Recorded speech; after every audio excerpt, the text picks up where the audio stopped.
Ya vamos a hablar del tórax profundo, ¿sí? Entonces, a nivel del tórax, voy a encontrar un espacio que se va a llamar el mediastino. Mediastino, ¿cierto? ¿Cuáles son los límites de ese mediastino?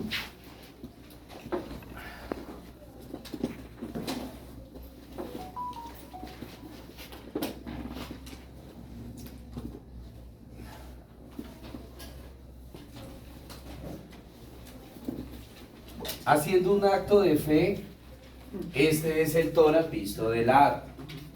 El mediastino, como les decía, es un espacio virtual. Chicos, me hacen un favor, me van pasando los parciales de atrás hacia adelante, porque esos los parciales me quedo yo por si algún reclamo más adelante, porque hay veces que nos habla.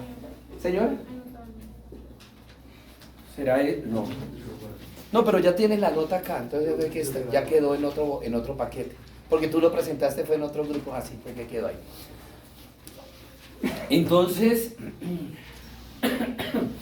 les decía que pásenme los parciales, por favor. Pásenlos para abordarlos de una vez todos. Ah, ¿no los han visto? Pues entonces ahorita.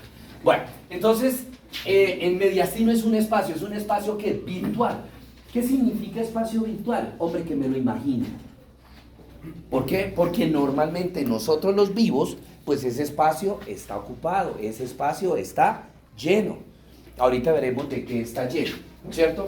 Entonces, veamos cuáles son los límites de ese mediastino. Entonces, el límite anterior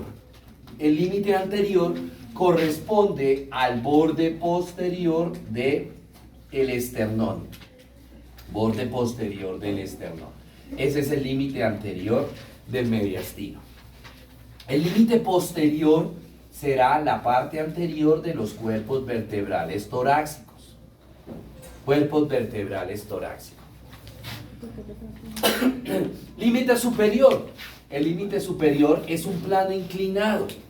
Es un plano así, ¿cierto? Es un plano inclinado que incluye el manubrio esternal, que es la parte superior del hueso esternón, la primera costilla y la primera vértebra torácica. Esos son los elementos que me forman el límite superior del mediastino. Y finalmente tengo el límite inferior que corresponde a un músculo que se va a llamar el diafragma. Ese músculo diafragma se va a encargar de separarme el tórax del abdomen, ¿correcto? Ese diafragma, por ese diafragma van a pasar una serie de estructuras, unas estructuras que pasan del tórax hacia el abdomen y viceversa, otras estructuras que pasan del abdomen hacia el tórax. Pero ese músculo diafragma, que tiene forma como de cóncava, como un techo cóncavo, ¿cómo permite, y es herméticamente cerrado, cómo permite que esas estructuras pasen a través de él? Pues bien, el músculo diafragma tiene una serie de orificios, ¿sí?, por el cual van a pasar esas estructuras. El diafragma tiene tres orificios. El primer orificio se va a llamar el hiato esofágico. Perdón, no, el hiato esofágico es el último. Vamos a verlo de adelante hacia atrás. El primer orificio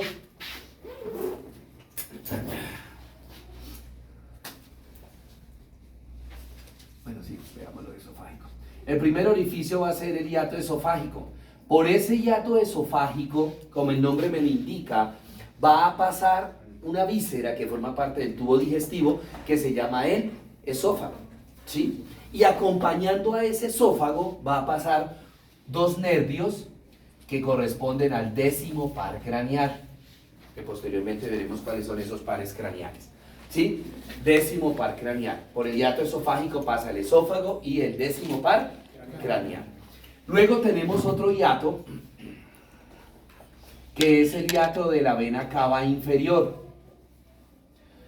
Como el nombre me lo indica, por ese orificio va a pasar la vena cava inferior y va a pasar también un nervio que es el nervio frénico. El nervio frénico. ¿Sí? Y finalmente, el más posterior va a ser el hiato aórtico. Y por ese hiato va a pasar la arteria aorta, que en ese momento la aorta se me convierte de aorta torácica en aorta abdominal. Va a pasar unos nervios, ¿sí? Va a pasar unos nervios. Va a pasar una vena que se llama la vena ácigos, ¿sí? Y van a pasar unas estructuras nerviosas, ¿correcto? Muy bien, pero estos son los tres elementos más importantes que van a pasar es por ese esófago, perdón, por esos hiatos, por esos orificios, ¿sí? No sé por qué llega hasta esta hora. Chicos, se están jugando ese regalo.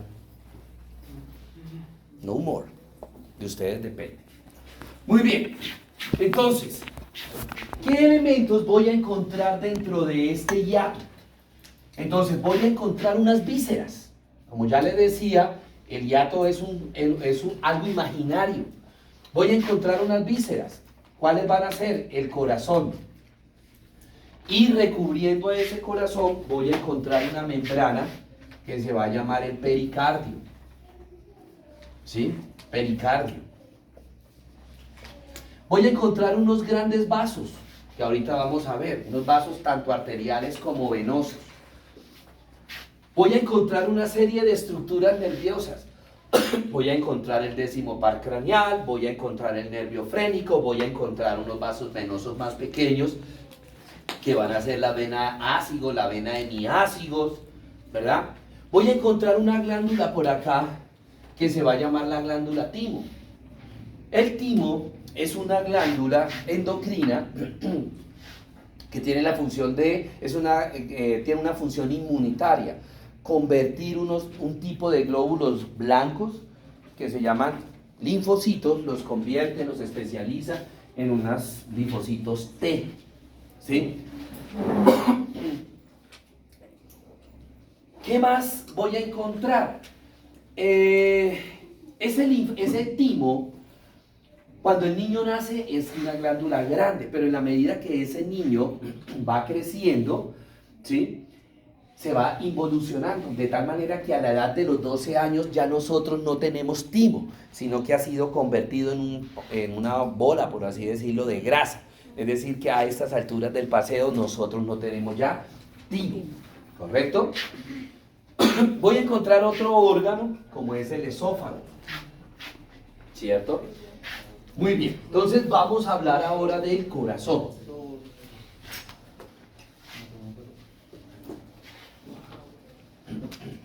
Vamos a hablar del corazón.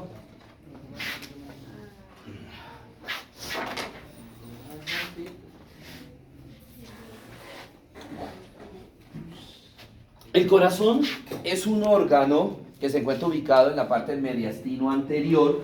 Se dice que el tamaño de nuestro corazón es más o menos como el del puño de nosotros, de nuestra mano cerrada. Ese es el tamaño de nuestro corazón. El corazón no es vertical, sino que está oblicuo hacia la izquierda, ¿sí?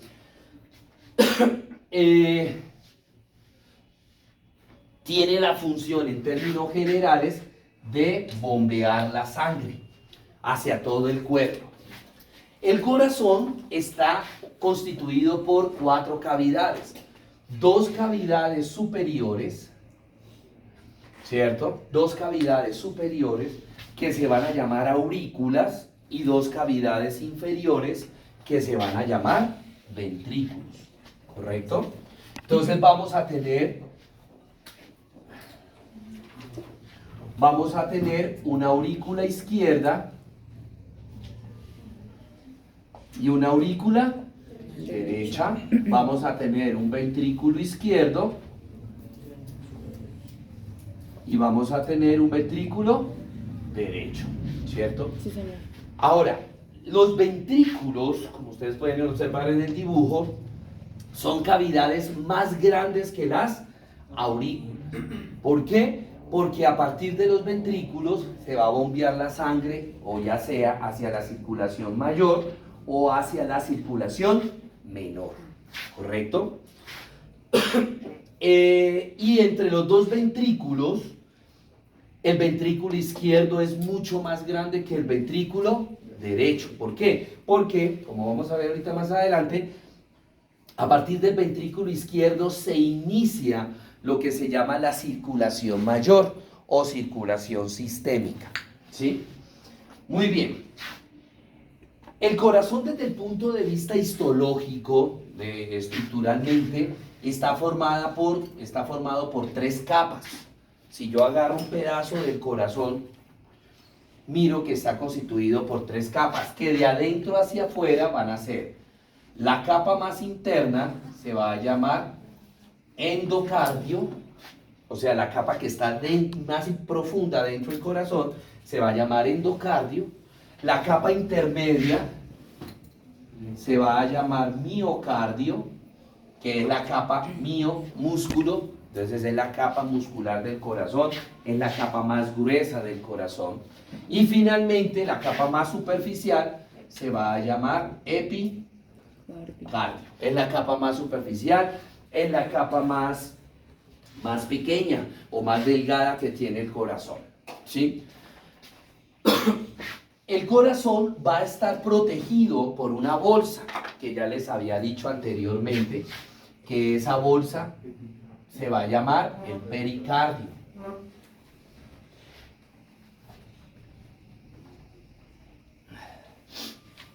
Es una membrana, el pericardio es una membrana.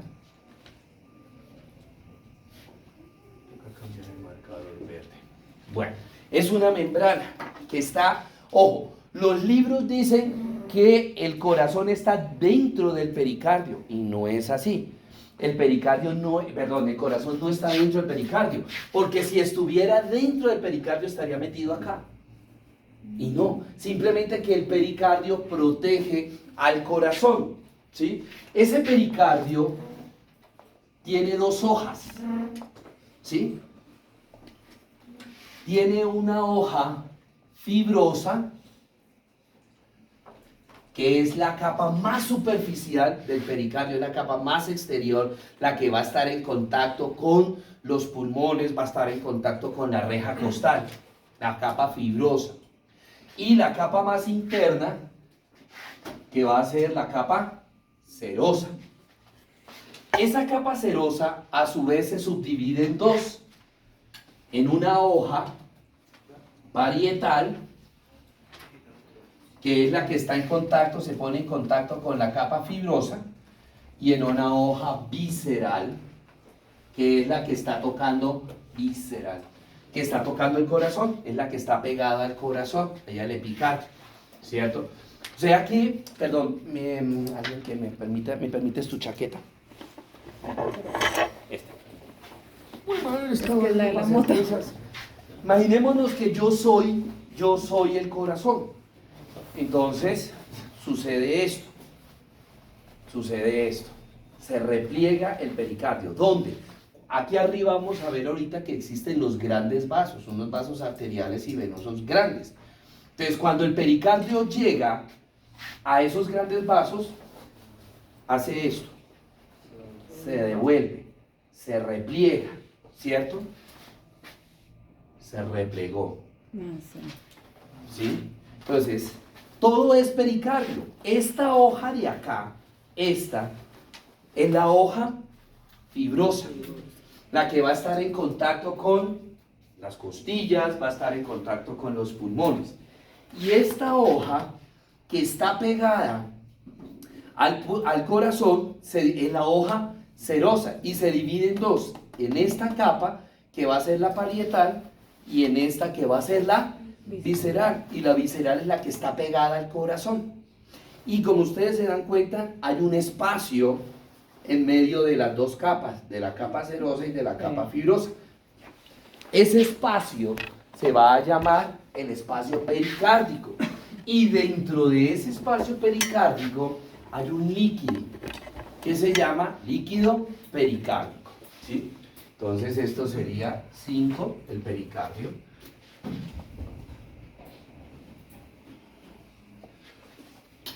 Muy bien. Tenemos que las cavidades del corazón están comunicadas a través de unas válvulas, que se van a llamar las válvulas cardíacas. Esas válvulas cardíacas pueden ser de dos tipos. Hay unas válvulas que se van a llamar auriculoventriculares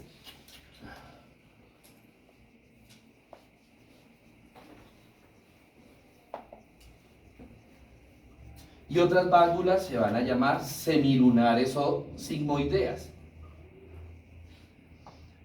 ¿Correcto? Auriculoventriculares, me está diciendo dónde están ubicadas esas válvulas. Entre las Aurícula y los ventrículos. Entonces, ¿cuántas válvulas auriculoventriculares habrán? 2. Dos. Una del lado izquierdo, otra del lado derecho.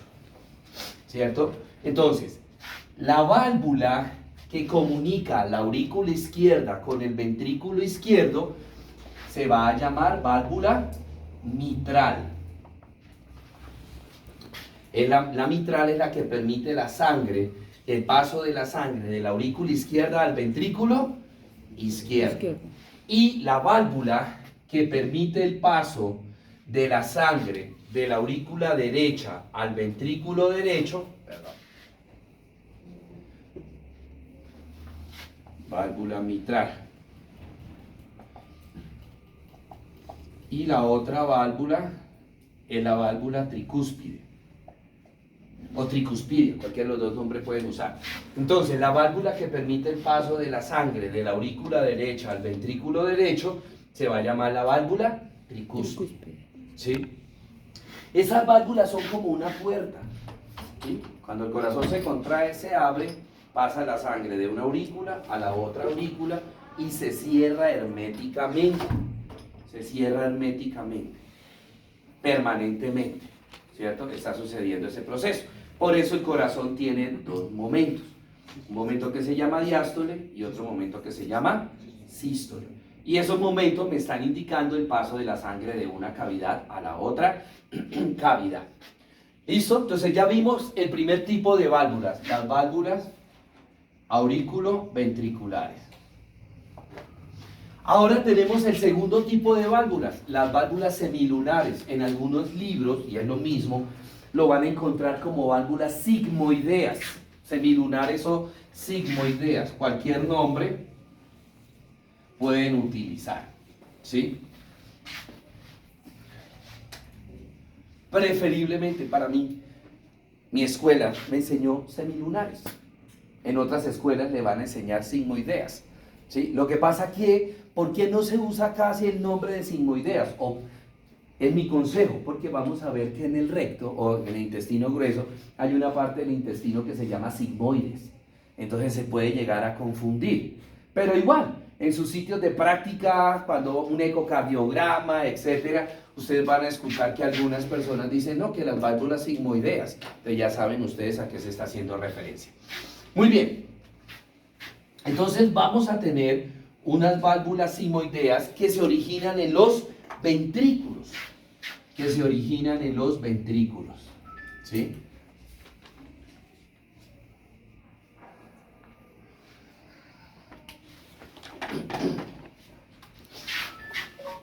Ah, no, este no diga así.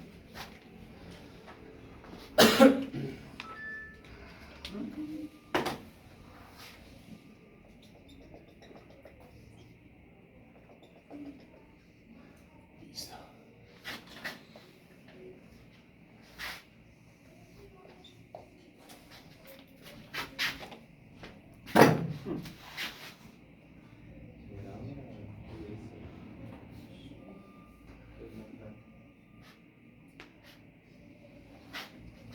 Muy bien. Entonces, esas válvulas sigmoideas o semilunares se ubican en el sitio donde van a nacer unas arterias a nivel ventricular. Entonces, en el ventrículo izquierdo, la válvula En el ventrículo izquierdo, la válvula semilunar que encuentro se llama la válvula aórtica. Y en el ventrículo derecho encuentro la válvula pulmonar. ¿Sí? Ventrículo izquierdo, la válvula aórtica, ventrículo derecho, la válvula pulmonar. Esas válvulas que me están permitiendo el paso de la sangre de los ventrículos hacia las arterias que se están originando en ese ventrículo.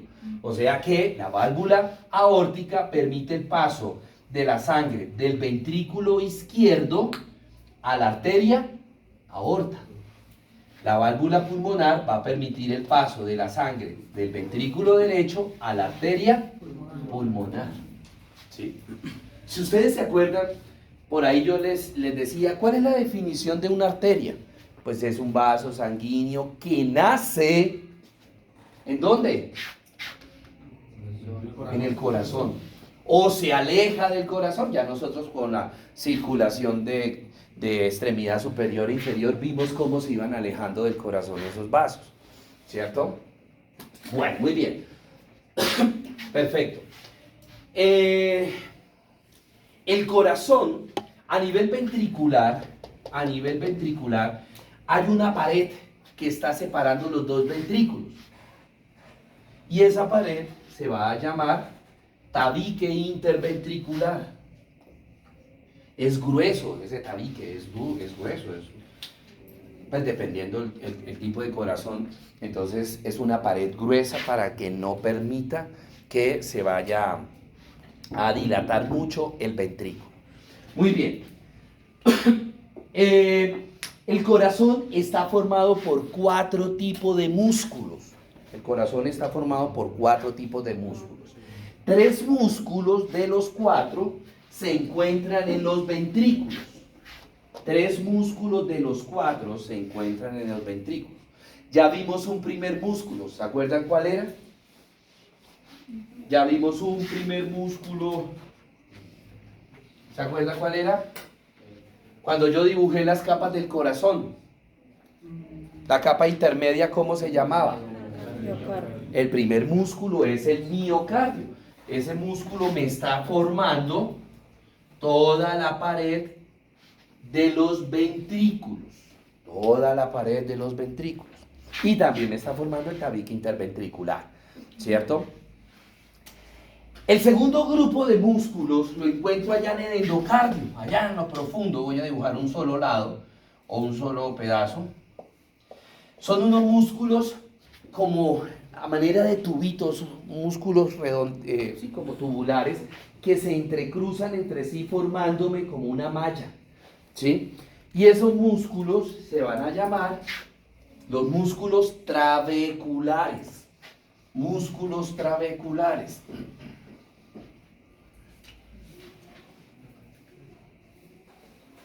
Acuérdense que se encuentran esos músculos trabeculares en el piso del endocardio, o sea, en todo el ventrículo. Voy a encontrar también unos músculos a manera de columnas, ¿sí?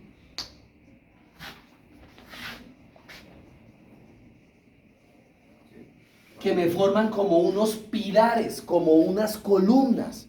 Y esos músculos se van a llamar músculos papilares. En el ventrículo izquierdo, ojo, acuérdense de eso, no se les vaya a olvidar. En el ventrículo izquierdo, ¿cuántos músculos papilares dibujé? 2. ¿Y en el ventrículo derecho? 3. En el ventrículo izquierdo hay 2 músculos papilares, uno anterior y otro posterior. En el ventrículo derecho hay 3 músculos papilares, uno anterior, uno posterior y uno septal, o sea que está pegado al tabique interventricular. Y ahorita van a entender por qué esa importancia de saber cuántos músculos papilares hay en cada ventrículo. De esos músculos papilares, en la punta de esos músculos papilares, vamos a encontrar unas cuerdas. Que se van a llamar las cuerdas tendinosas. ¿Sí? Cuerdas tendinosas. Esas cuerdas tendinosas se dirigen hacia arriba y me van a formar las valvas de las válvulas cardíacas. ¿Sí? Ustedes han visto, acá no, porque aquí solamente hay una compuerta. Ustedes han visto, por ejemplo, para entrar a quirófano, que son dos puertas. Son dos puertas. Pues cada una de esas puertas las vamos a llamar valvas.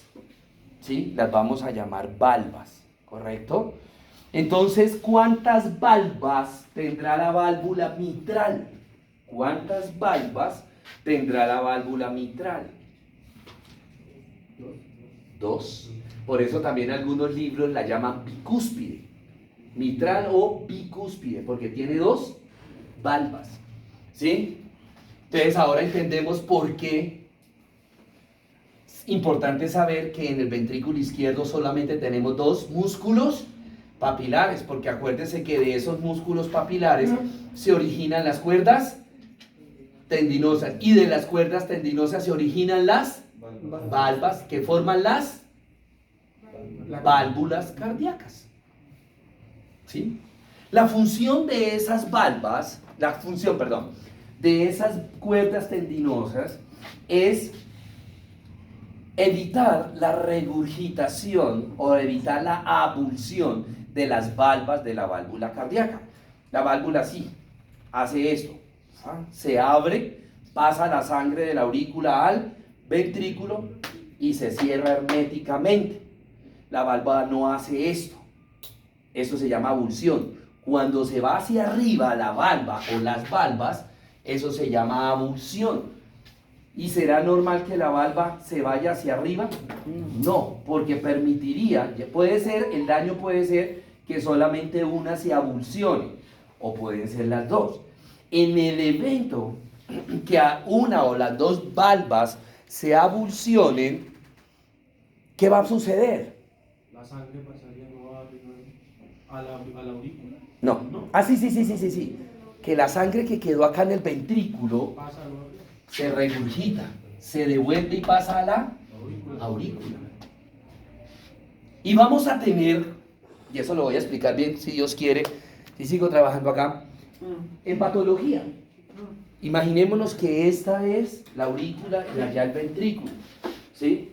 Se abrió la puerta, la valva.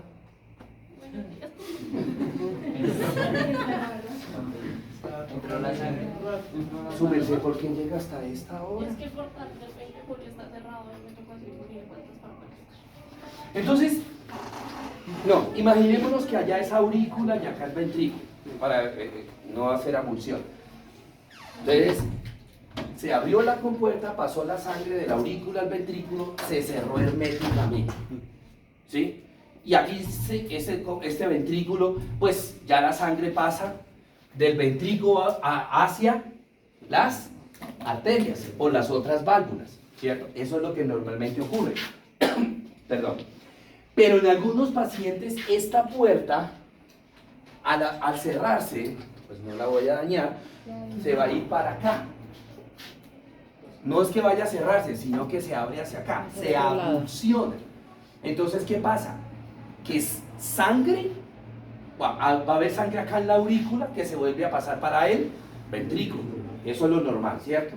Pero también va a haber una sangre que se quiere, ¿qué? Devolver. Pasar del ventrículo hacia la aurícula. ¿Y qué se va a producir acá? ¿Qué se va a producir acá en este sitio? Un choque de sangre. Una sangre que quiere pasar normalmente de la aurícula al ventrículo y otra sangre que se quiere devolver, que se quiere regurgitar. ¿Sí? Y ese choque se oye y se llama soplo. Eso es un soplo. Cuando la válvula no se cierra bien por algún motivo, ya sea por insuficiencia o ya sea por estenosis, aparecen los soplos. Y detrás de todo ese proceso, que si Dios quiere es lo que vamos a ver en patología el semestre entrante, vamos a ver toda esa cascada de alteraciones que se van a producir porque la compuerta, las valvas no se cierran bien o la válvula está fallando incorrectamente. ¿Sí? Bueno, Y lo mismo sucede con el ventrículo. Vamos a tener unas cuerdas tendinosas que me van a formar ¿qué?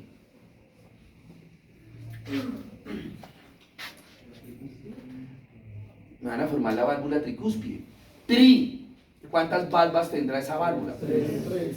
1, 2, 3 músculos papilares. ¿Sí? Bueno, entonces ya tenemos los 3 músculos que hay en el miocardio, perdón, en el ventrículo. Miocardio, trabeculares, papilares. Y tenemos unos músculos que están a nivel de las aurículas. En la punta de la aurícula, que esa punta de la aurícula se va a llamar auriculilla. Auriculilla, o también se puede llamar orejuela. ¿Sí? Esos músculos que están ahí en la punta de las aurículas se van a llamar los músculos pectíneos. ¿Cuál es la función de esos músculos pectíneos? Como el corazón no es vertical sino diagonal, oblicuo, mire cómo estaría el corazón. La tendencia es que parte de la sangre que está en la aurícula se quede represada en las auriculillas, en las orejuelas, se quede represada, ¿cierto? Y si esa sangre no se mueve, sino que se quede ahí, ¿qué me va a formar o qué va a pasar? Se forman coágulos, trombos. O sea que nosotros a las poquitas horas de haber nacido, un infarto porque un trombo nos mata inmediatamente. Entonces la función de esos músculos pectíneos es aumentar la fuerza de contracción en la auriculilla para empujar la sangre hacia arriba y que esa sangre pase por la válvula aurículo-ventricular y que cuando termine el proceso de contracción de las aurículas, acá en la auriculilla no quede nada de sangre, nada de sangre para evitar que se formen los coágulos, para evitar que se formen los trombos. ¿Listos? Bueno. Veamos ahora los grandes vasos. ¿Sí? Entonces ya dijimos que del ventrículo izquierdo nace, espere.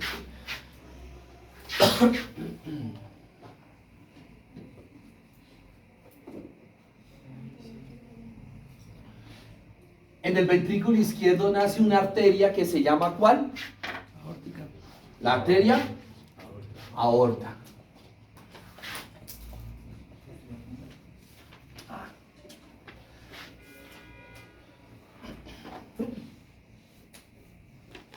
La arteria aorta nace en el ventrículo izquierdo. Y en el ventrículo derecho nace la arteria pulmonar.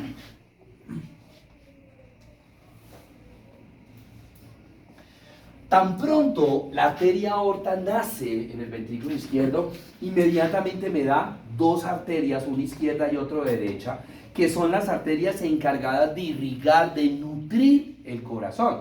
Porque el corazón se encarga de llevar la sangre a todo el cuerpo. A través de la aorta la lleva a todo el cuerpo. Desde acá, desde la punta de nuestra cabeza hasta la punta del dedo gordo del pie derecho y izquierdo. Toda esa sangre llegó a través de la arteria aorta. ¿Sí? ¿Y quién le da la sangre al corazón? Porque a través de la arteria pulmonar, esa sangre se va ¿para dónde? Pulmonar. Para los pulmones. Entonces, ¿quién le da la sangre al corazón? Entonces, apenas nace la aorta, inmediatamente la aorta se encarga de formar 2 vasos sanguíneos que se van a llamar las arterias coronarias. Y esas arterias coronarias son las encargadas de darle la irrigación, de darle la nutrición al corazón.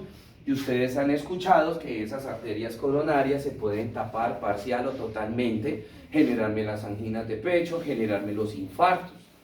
Y es cuando hay que colocar stent, o es cuando hay que hacer los bypass, los puentes, ¿cierto? Bueno, y después de que la arteria aorta dio las arterias coronarias, ya esto lo sabemos, no mentira. Me da otros 3 vasos sanguíneos. Esto se va a llamar, como tiene la forma así, como de un arco, se va a llamar el callado aórtico.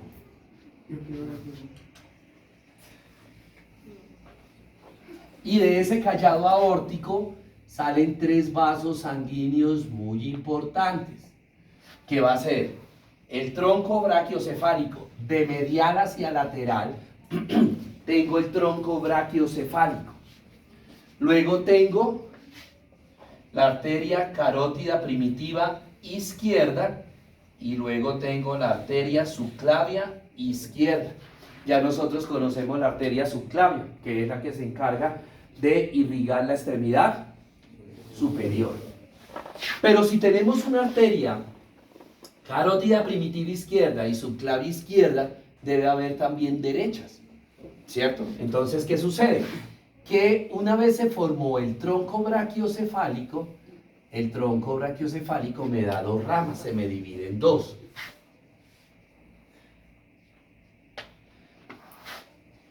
Una va a ser la arteria subclavia derecha y la otra va a ser la arteria carótida primitiva derecha. Esas arterias carótidas primitivas suben al cuello, se me dividen en 2, en una arteria carótida externa y carótida interna. La arteria carótida interna entra al cráneo para irrigar, ayudar a irrigar el cerebro, todos los órganos del encéfalo, y la arteria carótida externa me va a irrigar todo lo que es la cara, ¿correcto? Y ya después la aorta nació, hizo el callado. Cuando la arteria aorta nace, hace esto, hace el callado y se va hacia atrás del corazón y se convierte en ese momento en arteria torácica descendente, arteria torácica descendente, y ahí me va a dar una serie de arterias, como son las arterias bronquiales, me van a dar las arterias isofágicas, me va a dar las arterias intercostales posteriores, para irrigar toda la reja costal. Listo, se acabó la aorta pues desde el corazón, nada más la parte del corazón. Tenemos que del ventrículo derecho nace ¿cuál arteria? La arteria pulmonar. Ojo, miren el color en que la dibujé. La arteria pulmonar. Esa arteria pulmonar nació e inmediatamente se me divide en 2. Una para ir hacia el pulmón y otra para ir hacia el pulmón izquierdo. Bueno, este es derecho y acá izquierdo, ¿no? Estamos como fallas de lateralidad. Muy bien, entonces esta sería la arteria pulmonar izquierda y esta sería la arteria pulmonar derecha. ¿Correcto? Bueno, eso en cuanto a arterias. Tenemos ahora en cuanto a venas. Entonces, también por allá a principio de semestre les decía yo, ¿cuál es la definición de una vena? Si la arteria era un vaso sanguíneo que nacía en el corazón o se alejaba del corazón, la vena es todo lo contrario. Es un vaso sanguíneo que se acerca al corazón, y por allá lo vimos también, ¿cierto? En la extremidad, que se acerca al corazón o que llega al corazón, ¿sí? Entonces, vamos a tener una vena que viene de los pulmones.